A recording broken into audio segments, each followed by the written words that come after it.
Hello guys, welcome to Dr. Devil. So if you are new to the channel, please hit the subscribe button and press the bell icon to get the notification. Moving to our today's first story posted by Edale1. I'll start off by saying this happened to my sister, and the actions taken were hers. My sister has always gotten along very well with her teachers, and has a habit of forming actual friendships with them, to the point that she still talks to her 5th grade English teacher, along with many others, decades later. This happened about 15 years ago. My sister was a student at Job Corps, a government-run live-on-campus vocational training program, studying hotel/motel management. She got on extremely well with her hotel/motel management teacher, better than pretty much every teacher she'd already had up to that point. One day, the teacher goes to the center's dean's office and walks in on a paper shredding session. It turned out that there was some pretty major embezzling happening at the center, as in more than 60% of the funds for the center were being stolen. The teacher was appalled, and despite some rather lucrative offers made, refused to join in on these acts. Less than a week later, the teacher was fired for trumped-up reasons. This was especially bad given the teacher was only 2 years away from retiring, and being fired lost their retirement package. Needless to say, my sister was pissed. Knowing how things typically work, and that almost any report she tried to make would just be swept under the rug, if it was taken seriously at all, she came up with a plan. And took things nuclear. Over the next month or two, my sister managed to gather some basic evidence of the embezzling, nothing concrete, but enough to warrant considerable investigation by the authorities. She took the little evidence she was able to gather, along with the story of what happened to her teacher, and sent the info in an email to the Job Corps regional director. Now, like I said, she knew that her email would likely be ignored, or the event swept under the rug, so she got smart. The email was CC'd to every single major person in the Job Corps chain of command, all the way up to the national director, as well as to anyone even tangentially related to Job Corps in the upper echelons of the Department of Labor, and every member of Congress, as well as the U.S. President's office. Remember, this was a government-run program. All in all, the email was sent to over 2,000 people. Basically, she not only sent the report, but sent it in such a way that everyone who got it could also see everyone else who got it, and she sent it to way more people than would be needed to ensure the issue couldn't be swept under the rug. 2 weeks later, after the investigation finished, never seen the government work so fast on anything that wasn't collecting owed taxes. Only 5 or 6 staff members, out of 20-ish that worked in the center, still had their jobs, and at least 5 of the ones fired, including the dean, were facing major criminal charges, with the rest facing minor charges. I'm not sure of the exact figure on how much was stolen, but it was well into the 7 digits. The embezzling had been happening for years. The teacher got a very nice severance package post-investigation, IIRC. It was 3 years of pay, her full retirement package, and signing a NDA, though she didn't get her job back, and my sister was given her completion certificate. Despite not having finished the requirements of the course, they wanted her gone, but couldn't kick her out. Here are some comments. First commenter Gent Samurai. Holy heck, your sister is my hero. The best nuclear revenge stories are always about staying within the law and watching the dominoes topple. Thanks for sharing. Second commenter Thyssen knows things. The best kind of revenge legal, and it attacks their wallets. Even if they don't go to jail, they'll be destitute. Third commenter Madstinker. Holy shit, can you LMK which campus this happened at? I just got my start date for Job Corps, and honestly, that's an incredible story. Makes me a little anxious now, haha, but hopefully, this is something they won't let happen again. Fourth commenter Ventraman1. Your sister is awesome. She did exactly what I would have done. I have done similar things with similar results. God bless. Hey guys, if you love the story, please give it a like and click the subscribe button to get the daily notifications, and stay tuned for more revenge stories. Now moving to the second story of the video posted by Dandelion1. So this happened when I was 14 or 15. My mother was married to a man who had an adult son from a previous marriage. I think he was in his mid-20s. He lived the hippie life literally on the streets by choice, and about once a year or so he would hitchhike his way to our house with his friends, do copious amounts of laundry and weed, and generally just take over as if it was their house. They even left the gas burners on once because they forgot they turned the stove on. Anyhow, like any teenage girl, I was obsessed with my clothes. I had laundry sitting in the dryer, including these awesome corduroy pants I had only worn once. Stepbro and friends are doing laundry, and instead of doing something normal like moving my stuff aside or putting it in my room, they decide, oh man, it would be so dope to cut these up and make like a sweet cape. So that's what they did.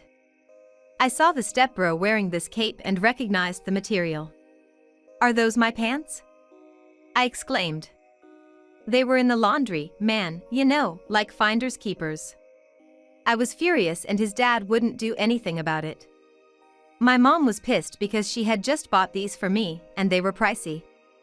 Mom didn't like this annual visit anyhow, but to keep her marriage, she put up with it. I wanted to get back at stepbro, but he had nothing of value because of his lifestyle. Then I remembered I overheard my parents fighting, and my mom had mentioned stepbro had got a girl pregnant, and the kid was like 2 years old, and he hadn't so much as given the girl a penny, or even seen the child since it was born. So the next day, my parents were at work, stepbro is hanging out, listening to music or something. I decide to call the cops. I wasn't sure what to say, but I told the dispatcher I knew of someone who might have a warrant out for failure to pay child support. Now before you say, how would a teenager know about that? Well, my birth father is a demon, and was at one point nearly arrested for that same offense. The dispatcher asked the name of the person. I gleefully gave stepbro's name, and they confirmed there was a warrant out for him.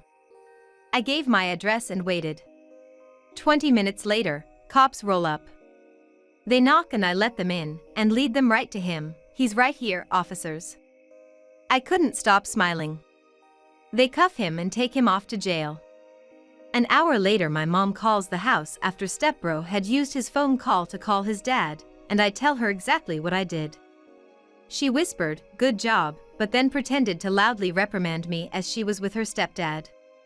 Stepdad couldn't get the fine and bail money together fast enough, so stepbro had to sit in jail overnight. Still makes me happy 20 years later to remember seeing him being taken away in a cop car. My mom luckily divorced that asshole, and is now married to a very nice man. Edit, OMG, thank you for the gold and platinum, I didn't know that was a thing. I had no idea this would blow up. I was just procrastinating from my studying, and decided to write down this lovely memory. I've tried to read most of the comments, so I'll answer all that I can hear. No, I never got new pants. Yes, he cut them up the legs and used them as the middle part with other fabric to make his cape. I think he tried sewing but may have turned to the hot glue gun. The dude was high like 24/7. As others said, this wasn't the only thing stepbro did to me. He did many other terrible things, including tearing down my posters and accidentally lighting my comforter on fire. I was at summer camp, he was staying in my room without my knowledge. Also letting my dog free like his dog was. That's probably the worst thing he did to me personally, as doggos equals life. This was mother's third marriage. The nice guy she's with now is number 4, so yes, we're all very dysfunctional. And no, whoever said if I get married and my husband cheats, watch out for obvious reasons, I don't believe in marriage. 20 years ago, the cops did tell you if someone had a warrant of that nature. Someone else pointed out this is child support, so it's national. I don't know how the laws are now in terms of privacy. Stepbro was / is part of the Rainbow family.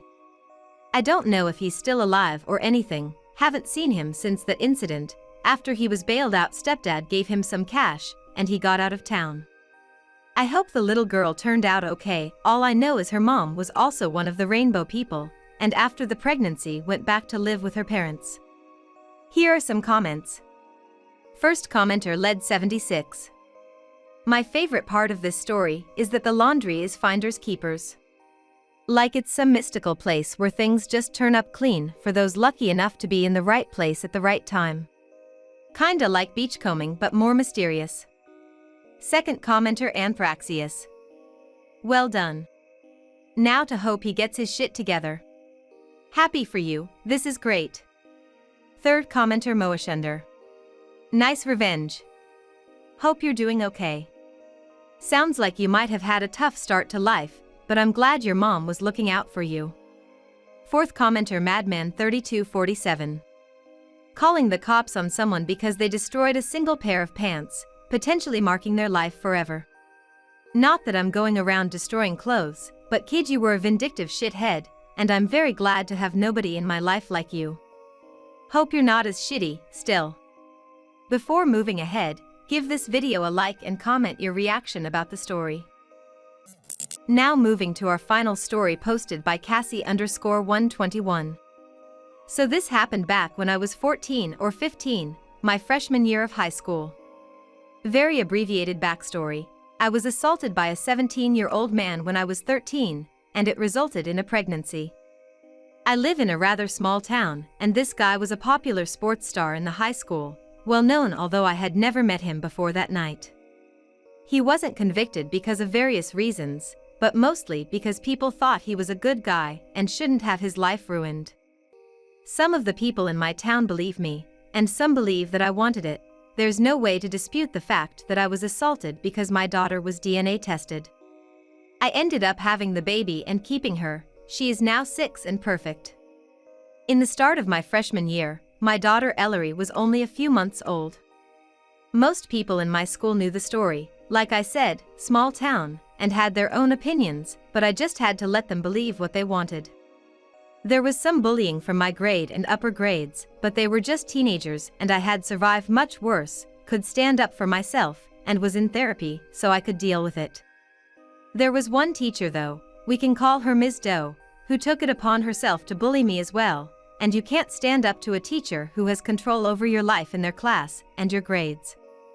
Ms. Doe would make remarks about how I must be tired because I was dealing with the consequences of my actions. I had her first period, and that she was surprised I could finish homework when I apparently couldn't even control myself. She would often sit me with a female lab partner because she knew how I was around guys. And many more comments. Ms. Doe was my biology teacher, and I worked my bum off to get A's so that she couldn't say anything about my grades. However, when we got to the reproductive system unit, she did take turns reading the textbook aloud period, and she had me read a section about how fertility works in the first few years of menopause, and then said something along the lines of "I'm sure you know all about this." It was much worse, but this is a watered-down version. I began to go red and tear up, and I asked to go to the bathroom. When she said no, I left anyways. A friend that I've known forever, and has always stood up for me when he could, call him James, apparently stood up and went off on the teacher about being a bully, and how no adult would treat another adult this way, and that teenagers deserved respect and safety too. According to James, this teacher got furious, accused him of sleeping with me, and that was the only reason he stood up for me, and then told him to go to the principal's office. He found me in the hallways first and held me together while I broke down. The rest of this I heard secondhand, because that night I was hospitalized for attempting to hurt myself. James was suspended for 3 days because of disrespecting a teacher and acting in a hostile behavior. He spent those 3 days visiting me and telling me what was going on. He had decided a few weeks back that he was done with Ms. Doe's shit and started recording class sessions from his phone in his backpack. Good for us, Ms. Doe was loud, and so we could hear her comments pretty clearly. Apparently, James decided to contest the suspension. He didn't care about missing class, he cared about it being on his permanent record. Because the principal was the one who had suspended him, James went to the principal's boss, the superintendent. James's uncle. Technically he was his aunt's husband's brother, but you get the point, they were related. He'd known him since he was a kid. Apparently, neither Ms. Doe nor the principal were consciously aware of this familial relationship, and when James, his parents, the principal, and the superintendent all had their contesting meeting, Ms. Doe suggested that James be expelled. The principal was on board with the idea. The superintendent asked for their reasoning and listened to what they said about James being very hostile and attacking Ms. Doe for no real reason, and James and his parents listened politely, waiting for their turn. When the superintendent turned to see what James's side of the story was, James brought out his videos, 17 in total over the semester, of Ms. Doe verbally abusing me. He also had 4 letters from students in the same class who approached him after school and said that he had done the right thing. 2 of these were girls who didn't believe me on my account of the assault. They did, however, agree that Ms. Doe bullying a student was beyond not okay. The superintendent asked Ms. Doe what she had to say about this, and she said that the videos were out of context and that it was against the rules for him to record a class session without her knowledge or consent. James said that his phone had been in his backpack the entire time, and that the videos were the entirety of each class session, so there was no way that it could be taken out of context. The superintendent ruled with James and said that even if he had gone against the rules by recording, it was obvious that Ms. Doe's comments violated the school rule of verbal bullying, and that he was surprised I hadn't come forward earlier. He also told James that he would support me if I decided to press charges of verbal harassment. This meeting ended up with the superintendent clearing James's permanent record of any suspension and firing Ms. Doe, and recommending that the principal goes to training on sexual and verbal harassment and assault, one that all new teachers and administrators take. Of course, the principal and Ms. Doe contested the superintendent's decision, calling special treatment. They went to the school board where 4 out of 5 of the board members agreed with the superintendent and increased the punishment by also suspending the principal. I never saw Ms. Doe again, and I didn't see the principal for the rest of the year. TLDR, my teacher bullied me, my friend stood up for me, got suspended and told the superintendent about the bullying, and ended up getting the teacher fired. Here are some comments. First commenter Spitfire 1701. I loved the icing on the cake with the principal getting suspended. Hope that teacher never gets another job after that. Second commenter God is irrelevant. Everyone deserves a James. I'm especially glad you have him. No one deserves what you went through. Counting the assault, ongoing abuse by your town, and direct abuse by your teacher and principal. I'm sorry you had to face any of this. Third commenter Pangalacticarier. Justice served. In a logical world, that teacher and principal would never be allowed to work in education again anywhere in the country. Fourth commenter Dyke Docs. My favorite stories are kids and teenagers standing up to power trippers. James sounds like a good guy. I hope you stayed friends. Thank you guys for watching this video. I hope you enjoyed the video. If you liked it, please don't forget to hit the like button and comment below. If you don't want to miss such more videos, please don't forget to subscribe to us.